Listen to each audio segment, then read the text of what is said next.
Well, thank you very much, Joe, and I like the way you undersold it. John is just going to explore these complex issues. Fantastic. In other parts of the world, they'd say, John will solve all of our problems, which on this topic, there's no way I can do. You can tell from my accent, I'm not from around these parts. I grew up here in Sydney, Australia. Basically, my whole life could be told from this photograph. I learned to swim at the beach at the front of the photo. Up the hill was my school. I did all my university training in this photo. The two universities I taught at are in this photo. So you might say, well, you haven't really traveled very far.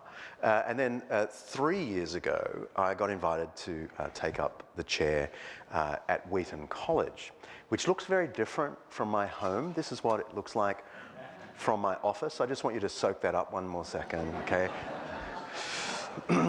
And right now there's about 6 inches of snow all over campus, which is kind of gorgeous, but minus 25 isn't. Before I moved to America 3 years ago, I was down at one of my favorite cafes at my beach with a fellow clergyman friend, talking about what we were trying to do to enhance the public understanding of the Christian faith in Sydney and Australia. And I noticed there was a woman sitting a couple of tables away from us in the cafe, looking very intently at us. And I assumed she was a fellow believer of some kind, really interested in two professionals talking about enhancing the public understanding of Christianity. So we just kept on talking away. And then I noticed out of the corner of my eye, this woman, she got up, she paid her bill, she came over to our table, and at what seemed like the top of her voice in front of a packed cafe, she said, "You want to convert the world, do you? How dare you?" Okay, so I realized she probably wasn't a Christian after all, and she stormed out. And it was one of those moments where you think of the perfect comeback 3 hours later. At the time, I was dumbfounded. Here I was, a professional God-botherer who didn't really know what to say, confronted with this profound resentment at the thought of Christianity being public, at the thought of Christianity engaging with wider culture. Now, I don't think this is just Australian specific. English people might say, but you were all convicts, so of course you're anti-religion. But actually, there's some surveys that have found that this is very widespread. Ipsos poll did a survey where they asked people from 20 countries whether you think religion does more harm than good. And you can see the results there.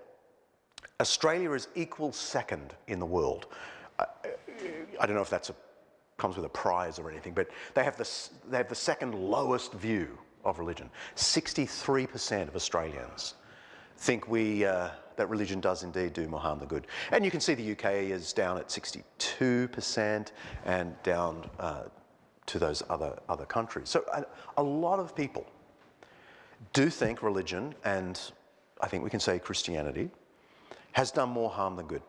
So I've had to wrestle with this, partly because as a historian by academic training, I'm confronted with a lot of evidence.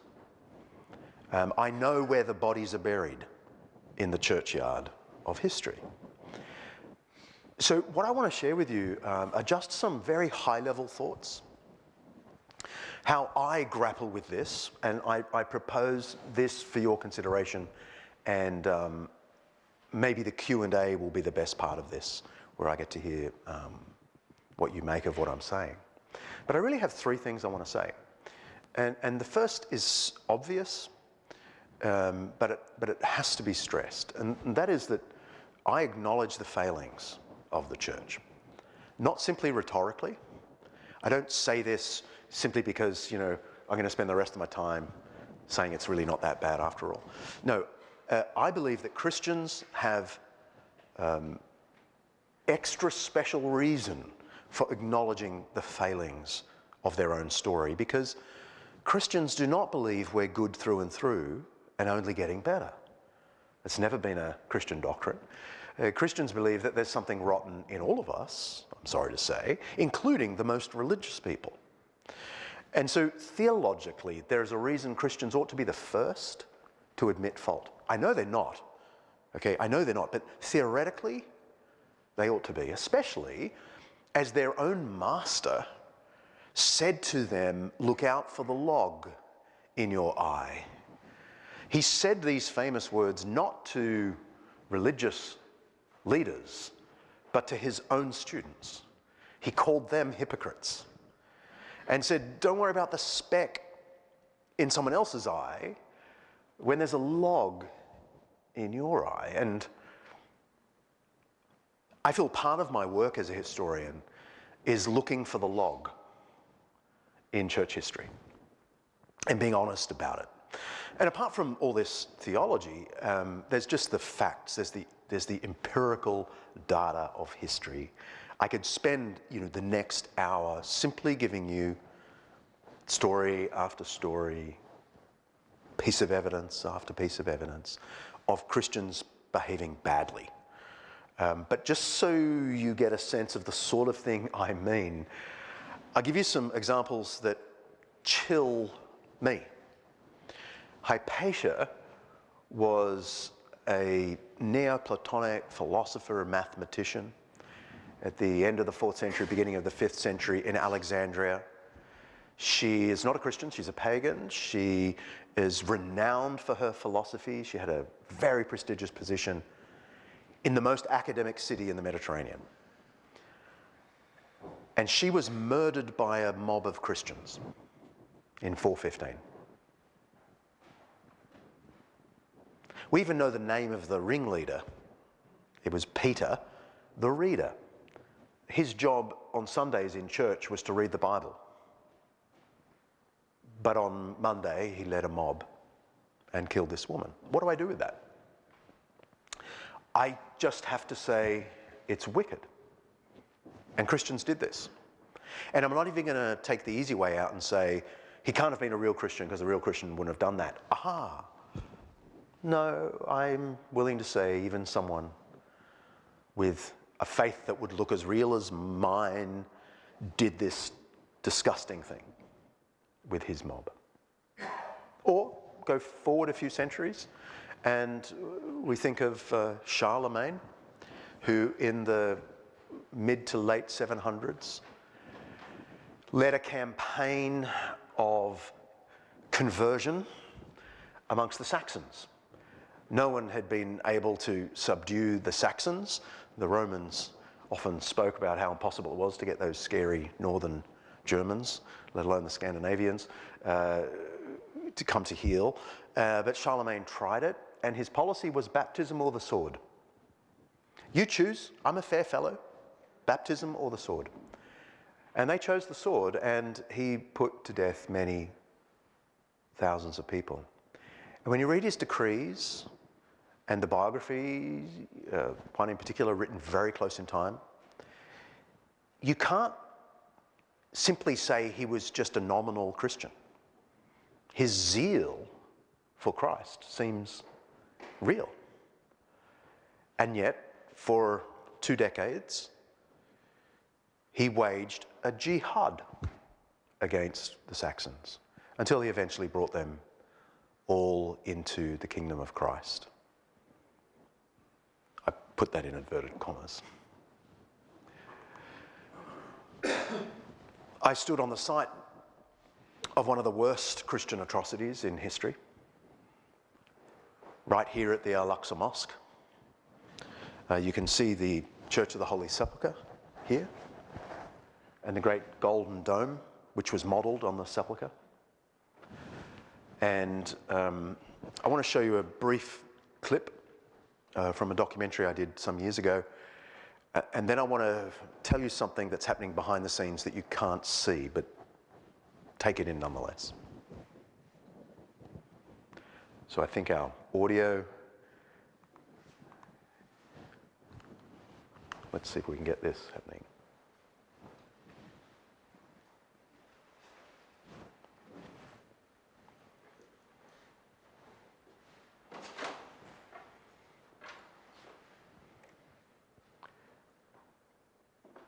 Yep, it's all set.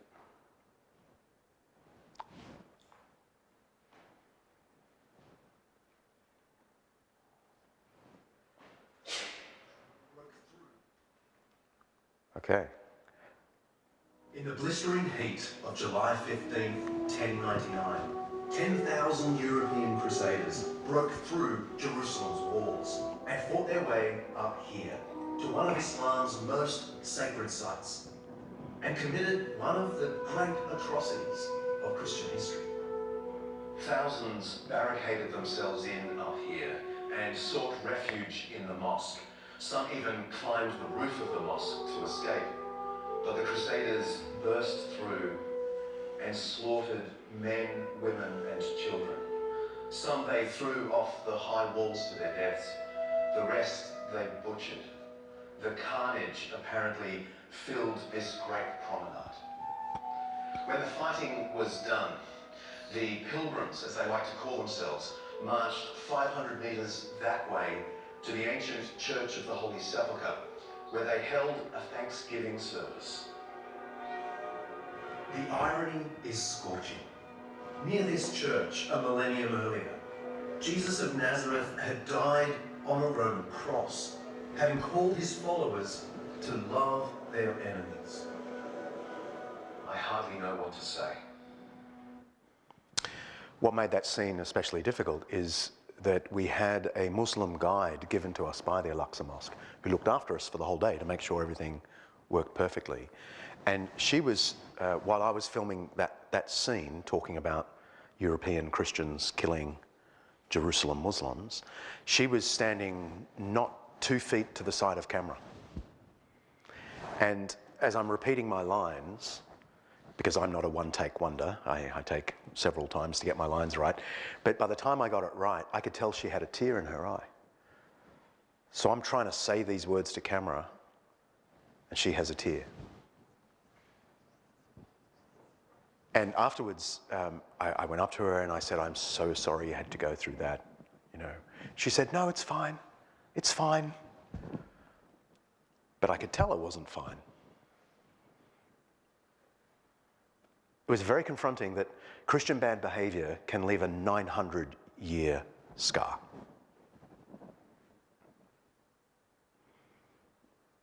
And lest it seem like I'm picking on the Catholics,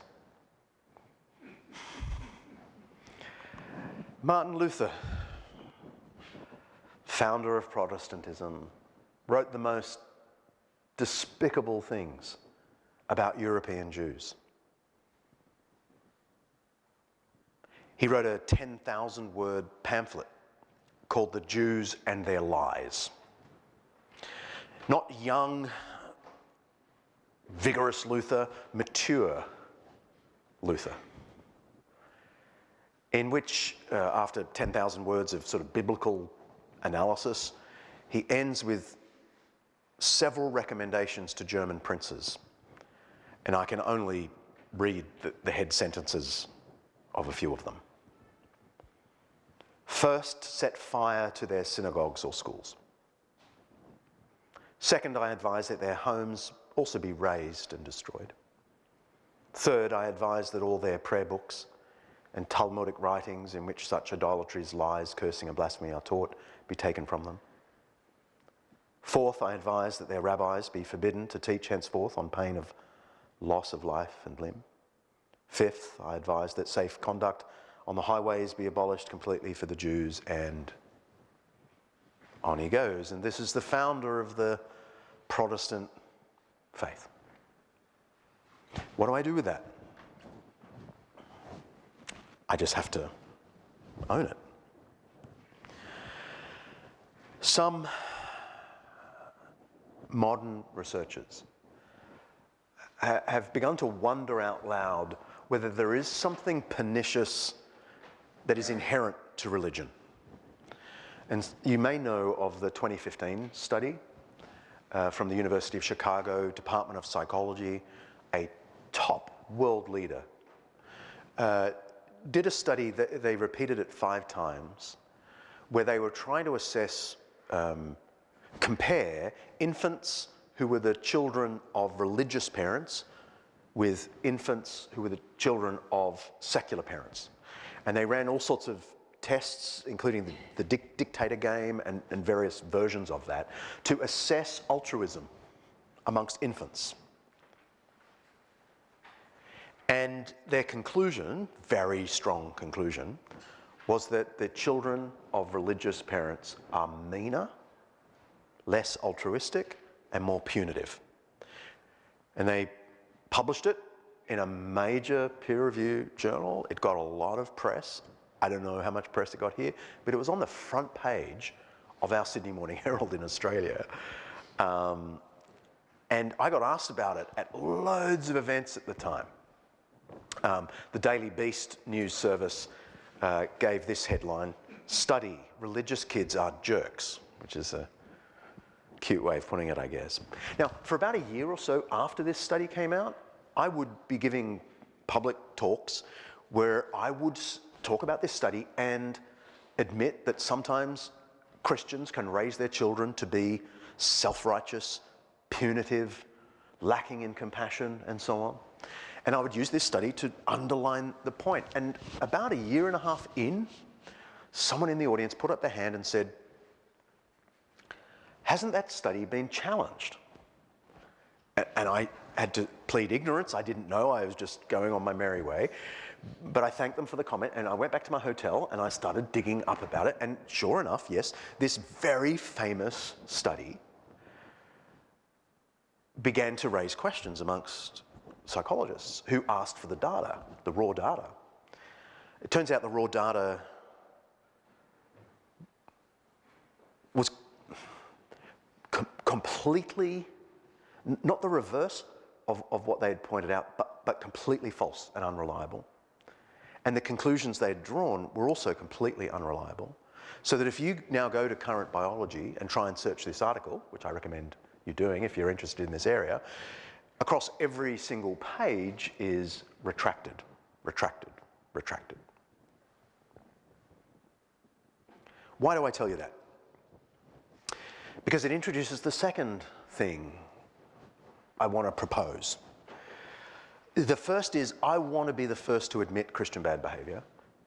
The second is, I don't want to be drawn into exaggerations. I don't want to be so willing to bash the church that I will develop my own falsehoods and exaggerations. And this does seem to me to be a problem.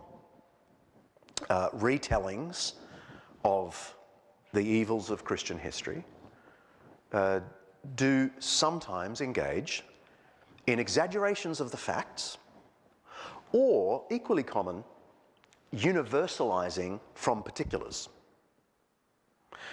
So if we just circle back to a couple of the examples I gave, there's no doubt that Peter the reader and his Christian mob slaughtered this wonderful woman, Hypatia.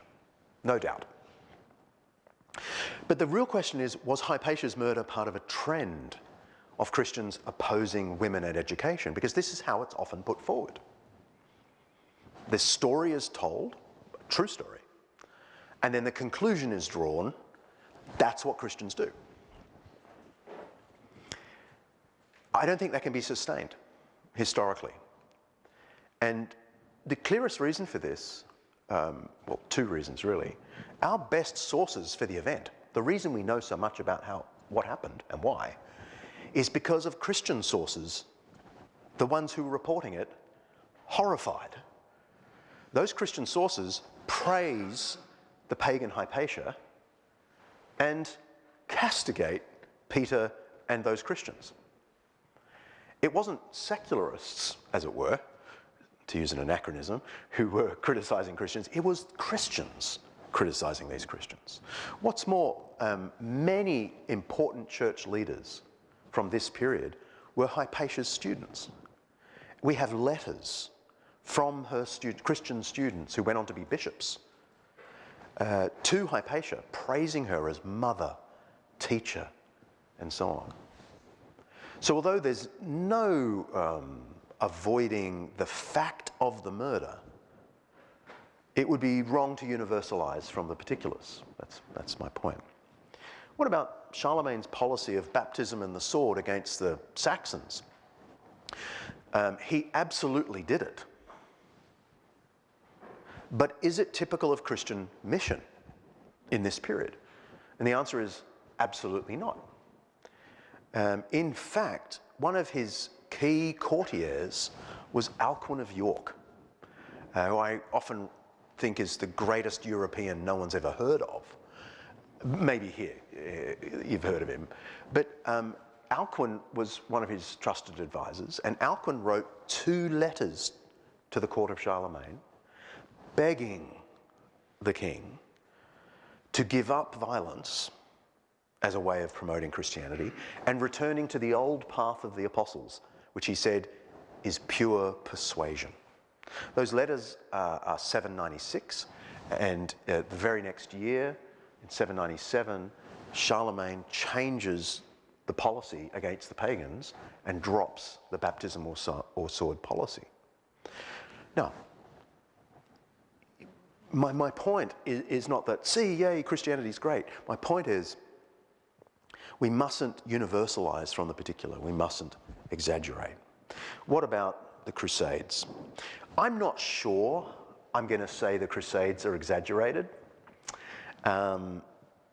Christopher Tyerman, the great Oxford professor of the Crusades,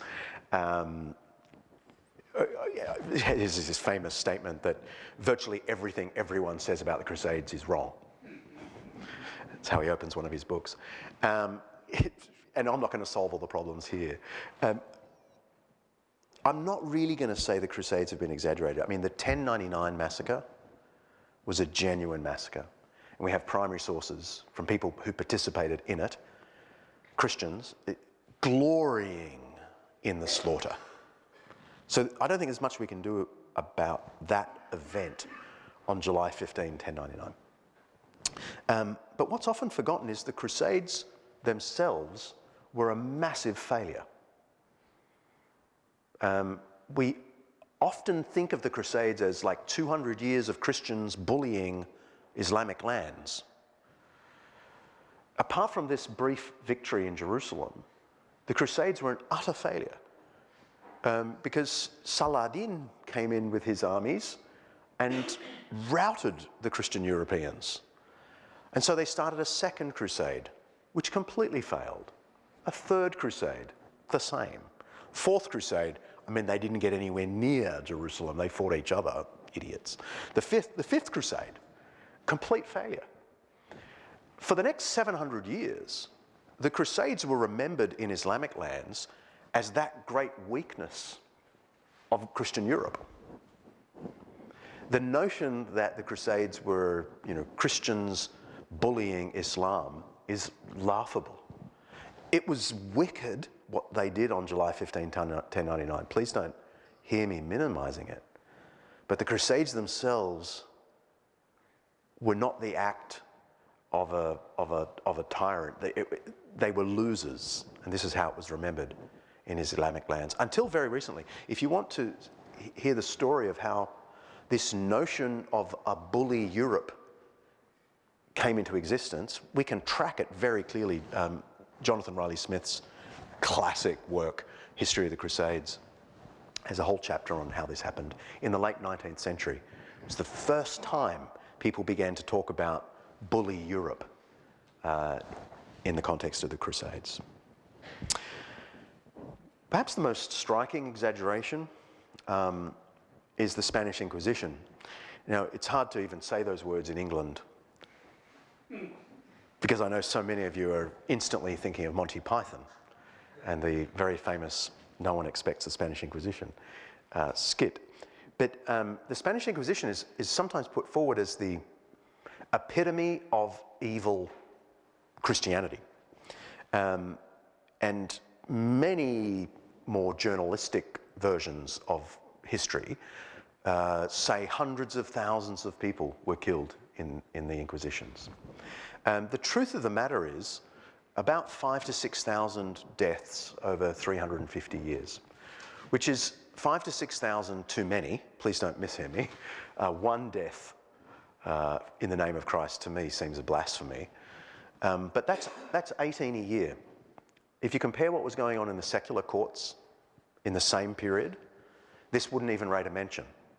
In fact, one of the funniest pieces of evidence we have, and Henry Kamen, who's written a classic work on this, he points out we have letters from people trying to get out of the secular courts into the Inquisition courts. Like thieves would be in secular court, and in the middle of the trial they would blaspheme, precisely to get out of the secular courts where you had very little chance of surviving into the Inquisition courts. Now, 5,000 to 6,000 people over 350 years is horrible. I guess what I want to point out, though, is how did the Spanish Inquisition come to represent all that is wrong with Christianity when you only have to think of the French Revolution, a movement that happened immediately after the Spanish Inquisition? And you think of the 9 months terror of 1793-94, conservatively, 17,000 people were killed in 9 months. So in 9 months, the French Revolution killed 3 times more people than the Spanish Inquisition killed in 350 years. In the name of secular liberty. But no one is walking the streets of Cambridge tonight shaking their head and wagging their finger at the French for this. I mean, maybe some are, but mostly not, right? Or lamenting secular liberty. That's the problem with our world, because look what the French Revolution did. No one does that. And my point, to be clear, is not, secular revolutionists have a bigger death toll than Christians, and therefore Christianity wins. That would be a perverse argument. The only thing I want to draw out from this comparison, the only thing, is that the problem clearly isn't religion or irreligion, but the human heart with a passion unrestrained. This seems to me to be the real problem. It turns out we all have a log in the eye. Christians, for sure. Secularists, for sure. When humans have a passion unrestrained, a passion for power, land, honor, wealth, and so on, terrible things happen. So what I'm saying is I want to admit the failings of Christianity, and I do. And if you're going to raise tonight other instances of Christians behaving badly, all you're going to get from me is, you're right, and I'm sorry. But the second thing I want us all to just be a little bit careful with is don't accept the exaggerations. Let's not universalize from the particular. Let's not exaggerate the facts. But I've got one last thing that seems to me a fruitful way through the mess, okay? And that is to identify Christianity's unique contribution to history. The real question isn't, have Christians participated in the evils common to humanity? The answer to that is yes. But that's a very boring question. It's like asking, are Christians humans too? Well, yes, all too human. Surely the more interesting question, the question that would reveal the more important information is, what is Christianity's unique contribution to humanity? No one who knows history could say that Christians uniquely gave us warfare. I mean, the Greeks and Romans were doing really well on the warfare front before the Christians came along. No one could say Christians invented bigotry, or slavery, or racism, or any of the great evils. These are universals. You find them everywhere, from ancient China to the ancient Celts. What is the new thing Christianity brought into our world?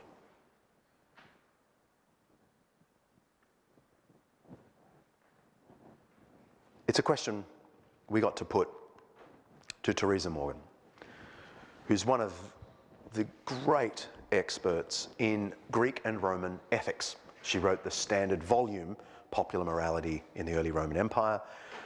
She's from Oxford, but she was recently pinched by Yale, so she's gone over to America. But we, in this documentary, were able to ask her all about Greek and Roman morality, and then asked her the question, when Christianity burst onto the scene, what was the new thing that they gave the world? Here's her reply, and I hope the audio works.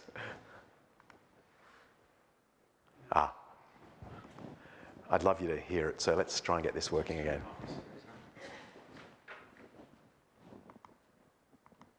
I think that insistence by Christianity that God is always loving and always trustworthy and always just, and because of that, Christians are called always to practice those same goods towards God and always to practice those same goods to one another. That is a very big change in thinking from the ethics of the Greek and Roman world, where the gods may be just but may not, where the gods may love human beings but may not, where being merciful, might be the right thing on a certain day but might not, where loving your neighbour, might serve you but might not. The Christian insistence that those things are good, they are good for everybody and they are always good. I think that was transformational for the Roman world and then for the Christian world, and is perhaps the single greatest contribution of Christianity to public life. Her point is that Christianity put love at the centre of ethics, because at the centre of theology for Christians, unlike Greeks and Romans, God was love. She's thinking of a passage like this, actually.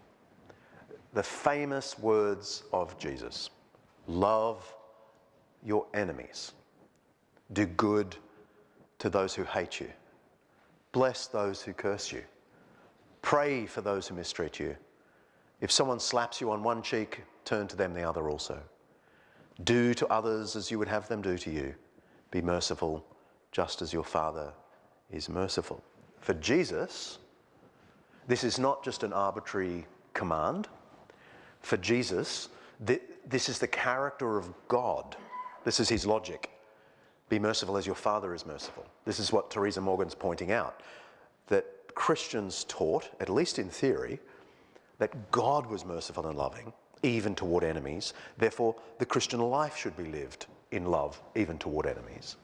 But even more than that, the whole narrative arc of Jesus' life, according to the Gospels, Matthew, Mark, Luke, and John, is his own love of enemies. The whole arc of Jesus' life bends toward his own cross, his self-giving, his act of love and self-giving toward the world. And even if you don't buy the theology, that's despite the wonderful location, even if you don't buy this theology, it's worth as a thought experiment working out how might that change how you look at the world.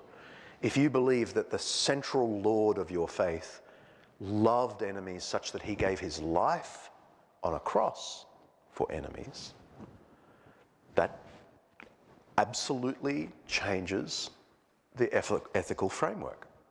And despite the many, many lamentable failures of Christians to live up to this ethic, the fact is,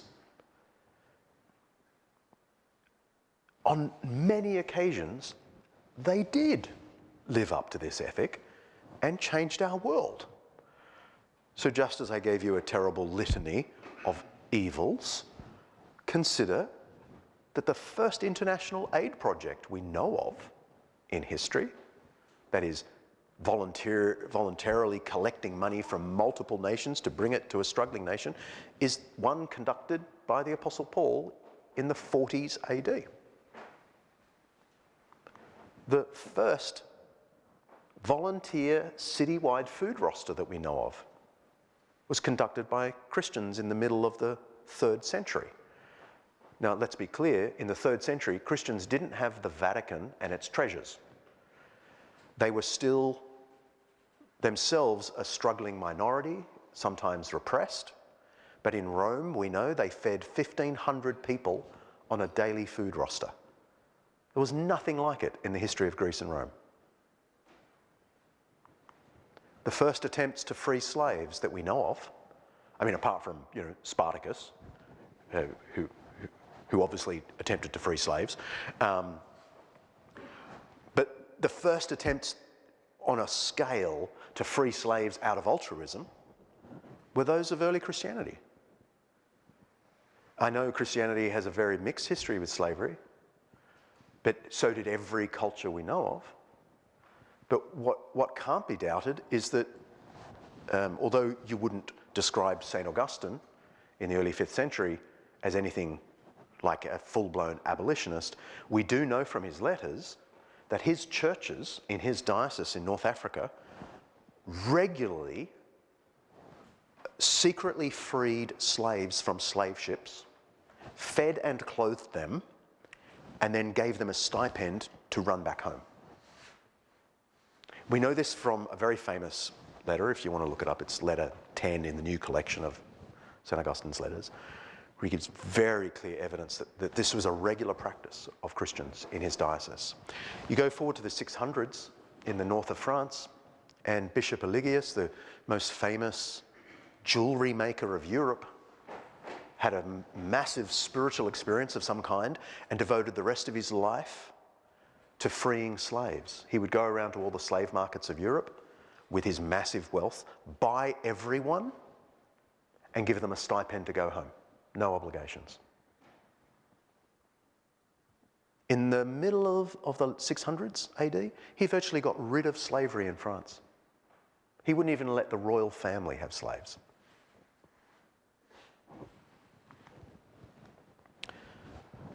Perhaps the best kept secret of Christian history is that the first hospitals we know of were Christian hospitals. The very first one was Basil of Caesarea. Basil had himself, when he was at the Academy of Athens, studied medicine. Later he becomes a bishop, and he decides to use diocesan funds to create a massive 6-department hospital in Asia Minor, Turkey. And it was such a hit. He employed nurses and doctors at diocesan expense. It was such a hit that about a decade later, the wealthiest woman of Rome, Fabiola, thought, I'm going to give this a go. And we have direct primary source evidence that she sold her vast property holdings in Rome and surrounds and poured it all into a hospital for the poor and sick. And she herself would walk the streets of Rome collecting the sick, bringing them to a hospital, and with her team of doctors and nurses, bring them back to health or care for them to their final breath. These two hospitals are the first we know of in world history, entirely motivated by their Christian faith. And they launched a cascade of hospitals. If you want to do the research yourself, I can't recommend highly enough James Brodman's Charity and Religion in Medieval Europe, 2009. He tracks the literally hundreds of free public hospitals from the 4th century through to about the 13th century. All of them Christian hospitals, all of them. Another great scholar, Gary Feringren, has written on this. He writes, "The hospital was in origin and conception a distinctively Christian institution, rooted in Christian concepts of charity and philanthropy. There were no pre-Christian institutions in the ancient world that served the purpose that Christian hospitals were created to serve. That is, offering charitable aid, particularly healthcare, to those in need." And it's no accident that the oldest still working hospital in the world is the Hôtel Dieu, which was founded in 829, at least that's the first documents we've found. We think it probably is from a couple of decades before that. It's the Hostel of God, of course taken over by the French government now. It's now a government hospital, but it still stands from 829 as a monument to Christian love. Let me wrap up. Christians don't live up to their ideals, but the ideals are real, and they changed our world. I often think of it a little bit like the way a beautiful tune can be ruined by a performance. And I have the most beautiful tune for you.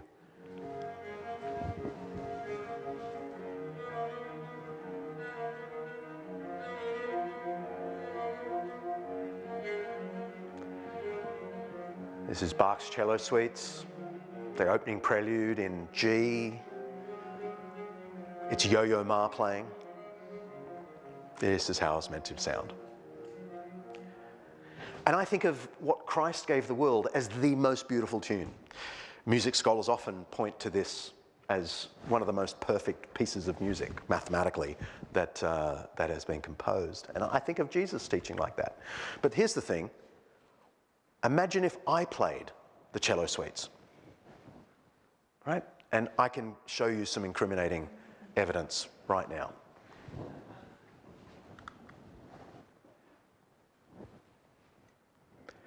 No sound, which is probably better for me, but to make the point, we need the sound.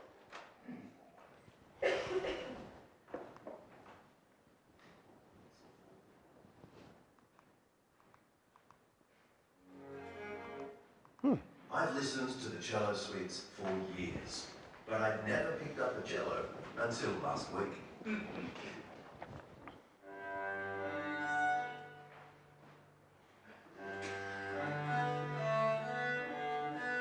To judge a piece fairly, we know to distinguish between the masterpiece that was written and the pretty ordinary performance.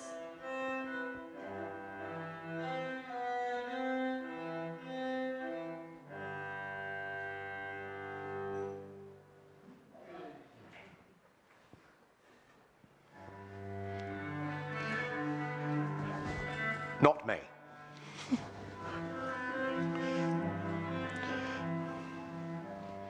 You get my point, I'm sure. Jesus wrote a beautiful tune. Love your enemies, do good to those who hate you. Which Jesus took all the way to his own cross, his own self-giving love for enemies. That's the heart of the Christian message, and it's the heart of the Christian ethic. His followers haven't always performed the melody,